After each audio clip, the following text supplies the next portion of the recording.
Mtuhumiwa wa kivita duniani Benjamin Netanyahu amezua mjadala mpya mtandaoni na ulimwenguni kote baada ya kuzuiliwa kuingia jijini New York City na meya wa jiji hilo Zohran Mamdani.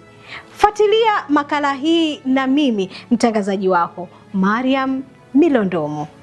Meya wa jiji la New York Zohran Mamdani amesema waziri mkuu wa Israel Benjamin Netanyahu sio mgeni ambaye anakaribishwa katika jiji hilo kutokana na tuhuma zinazomkabili za uhalifu wa kivita.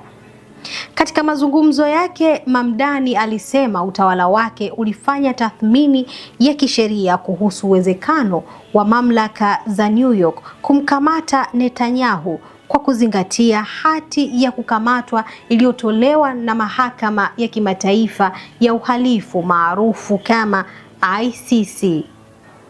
Katika kauli yake, Mamdani alimshutumu Netanyahu kwa madai ya kuhusika na vifo vya maelfu ya Wapalestina, kujeruhi watoto wengi pamoja na kuzuia misaada ya kibinadamu kufika Gaza.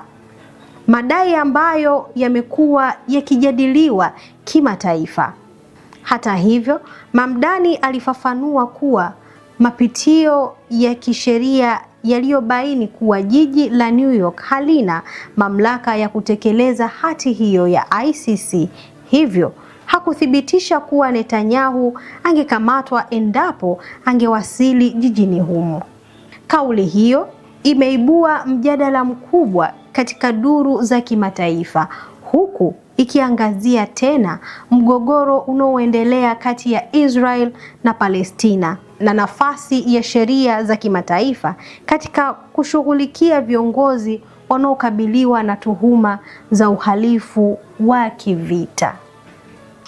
Hadi sasa serikali ya Israel haijatoa tamko lolote kutokana na kauli ya meya wa New York City Zohran Mamdani, wakati mjadala huo ukiendelea kusambaa katika majukwaa mbalimbali duniani.